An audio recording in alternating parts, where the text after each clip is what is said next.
toi, ton bilan carbone, il est comment? Et ben comme toi, pareil, tout pareil. Et peut-être même un peu mieux. Ah ouais, Ouais. pourquoi? Et bien parce que moi je sors pas de chez moi. Je me fais tout livrer. Tout, les courses, le courrier, enfin, oui, tout. 25 milliards d'euros d'actifs, 42 entreprises implantées, des palaces parisiens, des clubs de sport, des parts dans de grands groupes industriels. Imaginez, un pays à peine plus grand que la Corse, avec une population 3 fois plus petite que celle de Paris, est devenu l'un des plus gros investisseurs étrangers en France. Du Peninsula au Royal Monceau, des participations dans Total Energy aux grands magasins parisiens, le Qatar a pris des positions stratégiques partout. Moi je me dis, pourquoi est-ce que les gens ne font pas comme nous? Tu vois? Attends, je réfléchis. Je sais pas, peut-être qu'ils sont pauvres? Peut-être qu'ils n'ont pas les moyens de s'acheter une voiture électrique et de vivre en centre-ville? Ouais, attends, je vois pas le rapport, là. C'est quoi cette remarque démago? Pardon, excuse-moi, ça m'est sorti comme ça. Quand un pays étranger détient des participations significatives dans des entreprises stratégiques, joue un rôle dans votre approvisionnement énergétique et investit massivement dans votre économie, jusqu'où va son influence ? De l'avenue Montaigne au couloir de l'Élysée, des négociations d'otages au contrat gazier, bienvenue à Doha-sur-Seine. Sérieusement, on ne peut pas envisager une seconde qu'un cabinet d'avocats crédible puisse avoir conseillé à des clients comme Emmanuel et Brigitte Macron d'envoyer un tel courrier. C'est juste complètement absurde. C'est de l'intimidation, des menaces, des preuves qui n'en sont pas, complètement oiseuses, des dénis de réalité. Quelle odieuse rumeur! Oh, tout ça parce que Brigitte chose du 43 et a le même coiffeur que Patrick Juvet. C'est odieuse rumeur! C'est incroyable. Cette journaliste affirme même avoir recueilli des preuves et promet de les publier le 30 janvier. N'importe quoi. C'est n'importe quoi, Bruno. Attends, je remets une alarme sur mon portable. Quand même, acheter du popcorn et des bières pour le 30 janvier. Voilà, c'est fait. S'ils n'ont rien à se reprocher et que tout ce qu'ils disent est vrai, pourquoi ces fausses pistes? Est-ce parce qu'il y a des éléments de vérité qui s'échappent ou est-ce parce qu'ils cherchent intentionnellement à entretenir la confusion? Depuis, Brigitte, évidemment, serait en burn-out. Ah oui, bien sûr, Brigitte aurait bien les boules. Voilà, j'ai tout fait, c'est bon. Pauvre Brigitte, Bah pauvre oui. Brigitte. Heureusement, elle se laisse pas faire, même si parfois la tristesse l'habite. Le détournement d'attention autour du genre de Brigitte Macron pourrait servir, option basse, à couvrir le détournement de mineurs, mais maintenant il est sur la place publique, et une éventuelle programmation MK Ultra du psychisme du chef de l'État, dont on sait tous aujourd'hui qu'il a été engagé pour détruire la France, qu'il est sans état d'âme en ce sens, et qu'il semble bien montrer toutes les caractéristiques d'une programmation psychique telle que les services secrets savent en réaliser aujourd'hui. Nous arrivons au chiffre de 395 000 victimes du génocide à Gaza. On nous pardonnera d'arrondir ce chiffre à 400 000 pour qu'on se rende compte de l'horreur de la situation. Ce chiffre de 400 000 morts nous montre qu'on est déjà au-delà de ce qui s'était passé en 1994 au moment du génocide des Tutsis au Rwanda. Quelle nation a le plus contribué à la défaite de l'Allemagne en 1945? Alors, cette question est intéressante parce qu'elle a été posée par l'Institut de sondage français, l'IFOP, aux Français en 1945, juste après la défaite de l'Allemagne, et également en 2024. Qu'ont répondu les Français en 1945? Ils ont répondu à 57% l'URSS et seulement à 20% les États-Unis. On attribue toujours à la Chine des intentions maléfiques alors qu'elle ne fait que développer du matériel qu'on a déjà, nous, depuis des années. La Chine s'arme de la même façon et qu'elle est toujours très très en retard par rapport aux nations occidentales qui lui cherchent, on va dire, des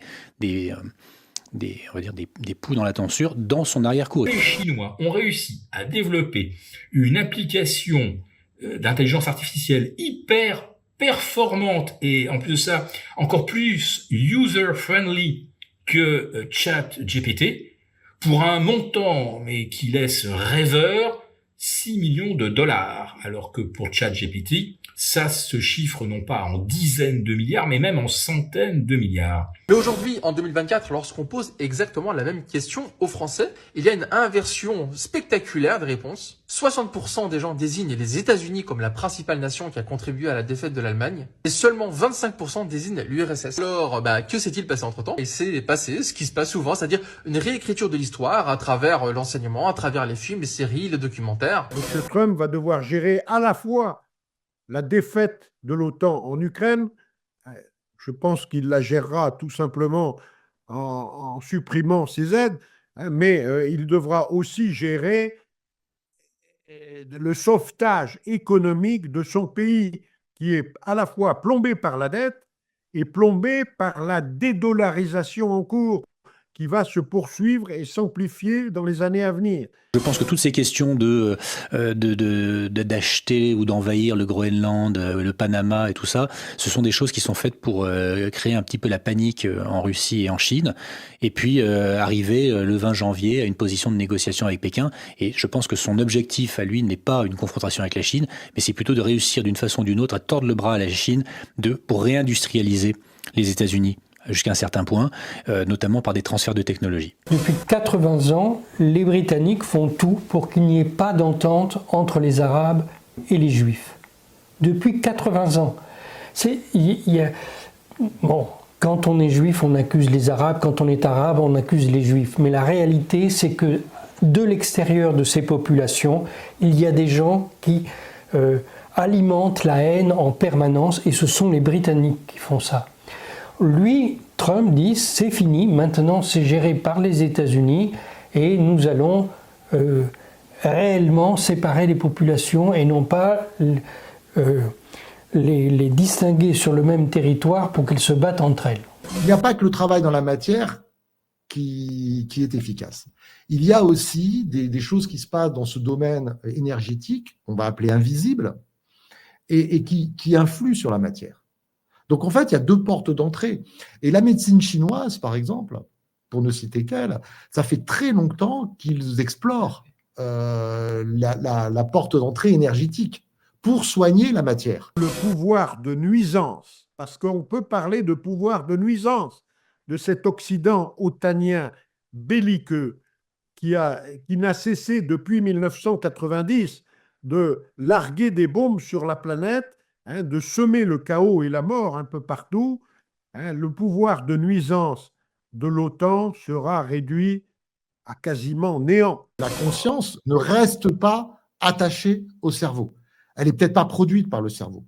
Et en fait, il y a pas mal d'hypothèses aujourd'hui qui sont développées et qui tendraient à dire que, en fait, notre cerveau, il trie des pensées, il filtre, il recueille des choses par les sens, qu'il interprète, mais qu'on est probablement baigné dans des flux de conscience qui existent en tant que tels et qui nous entourent. Pour eux, y a pas d'effet, c'est ta vie qui est secondaire. C'était bien plus amusant quand tu te collais une cuillère. Je veux que tu sois réincarné, s'il reste des femmes fertiles. Quand je vois toutes ces gamines qui ont leur cycle en exil. Si tu n'es plus qu'un chiffre sur un tableur Excel d'un ministre corrompu qui obéit au cartel. Pour nous, t'étais un fils, un ami ou un frère, parti comme un turbo, mais il sort d'où ce cancer? C'est la dose de trop. Toi, tu l'as faite et refaite, même si c'est un fiasco. C'est la dose de trop. Prends garde à cette baïonnette qui te conduit au caveau. Ce qui existe dans la matière n'est pas le tout. C'est une réalité, un aspect de quelque chose qui est beaucoup plus complexe et qui n'est pas que dans la matière, qui est dans d'autres dimensions, qui sont des dimensions plus énergétiques.